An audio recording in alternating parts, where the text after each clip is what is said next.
That's what. Yeah. So, uh, human beings are not likely to get off the planet very far. They're not very dangerous to any other civilizations because they just are not. They're not cooperative enough to actually make an effort to get off the planet. It's going to take the combined efforts of every culture, and if somebody's still making war, it's going to eat up resources. So as long as warfare is happening, we, meaning the rest of the cultures, the civilizations, not only in this galaxy but in all other universes, are fairly safe from human treachery and brutality. Human beings are very aggressive and very dangerous from that standpoint, but they will never get anywhere. They're just now learning about wormholes, and they won't learn enough about wormholes in time because eventually, within a matter of a very short time, they'll blow themselves to smithereens. And they're also starting to figure out that interstellar and interplanetary travel is nonsense, that it's all wormhole travel. What that means to them, though, they won't get. See, you need to leave, when you go into a wormhole, you pop outside of a given universe, your home world universe. Now you're outside the whole membrane structure entirely, in the void of the void, as it were. And so then you're looking into a plethora, almost infinite, I should say, number of membranes. And those membranes each contain a universe. Each universe has its own physics, its own rules of physics, own laws of physics. And then you pop into a membrane universe, and there's no telling where you're going to pop in unless you have coordinates. You have to have X, Y, Z axial coordinates to determine where you're going to pop in, and then also when you're going to pop in. So there's temporal coordinates as well as spatial coordinates. And early on, cultures that are experimenting with interdimensional travel will just go, not realizing that they're not really going to come back, not necessarily going to come back to their home dimension, and they're not necessarily going to come back to the same time in their home dimension, the same time frame.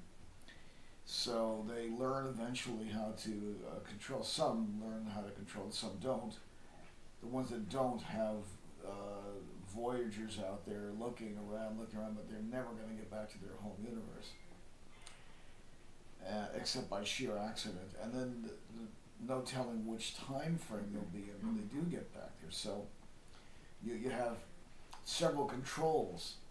One of those controls is spatial coordinates, axial coordinates actually, and the other one, which is called re-entry coordinates, and then the other one is temporal coordinates, where you also go up and down the time frame. See, there's a time.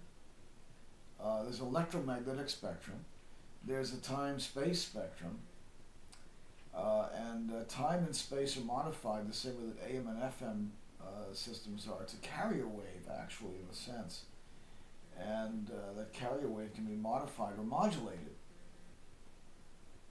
So you're modulated by amplitude, and that creates a spatial set of coordinates. And then by frequency, and that gives you the temporal coordinates. There's the other way around. Anyway, that's how that works. So there's also there's some iffy things about wormholes, because some wormholes are deadly and some are not.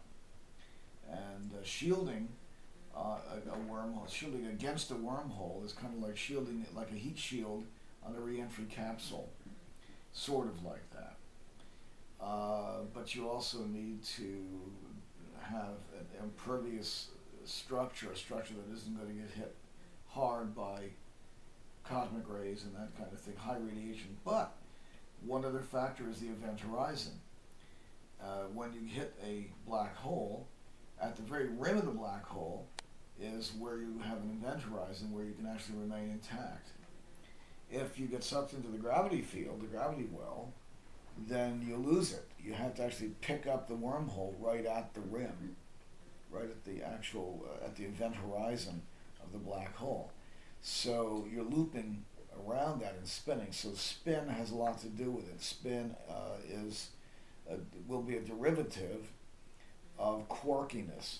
And quirkiness is where you'll find the ability to withstand the black hole. Otherwise, you'd be crushed because it has nearly infinite gravity, but it also has nearly infinite non-gravity. So there's a balance game.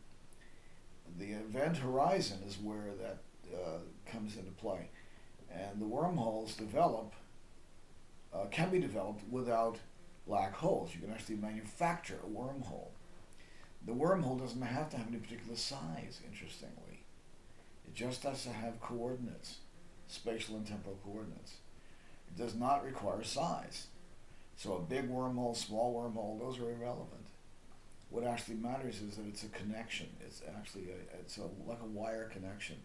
And you literally go through it as if your electron's going through a wire, in a sense. You get stretched out through the wire, and then instantly there you're actually at all places, you're at all locations along the wormhole. And then you are suddenly at the other end of the wormhole. So you're at the beginning of a wormhole, and then you're at all locations, and then you're at one location again. So it's a question of setting that. Finding that wormhole is almost impossible. So you need to recreate a wormhole wherever you happen to land, or be, and then strap it back to the coordinates that you expect to go to. Now, finding out which coordinates they are, each of the dimensions, there are 11 dimensions, each of the dimensions forms a coordinate. Then each of the membranes is a frequency.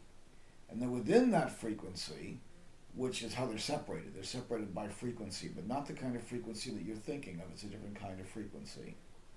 It's a numerical figure, yes, but it's not the same as an EMS type frequency. Then getting the temporal coordinate requires yet another type of frequency. Actually, in that case, not frequency so much as amplitude. So you get a temporal coordinate, a spatial coordinate, and you also get a coordinate of exactly which universe you're talking about, which universe you're targeting.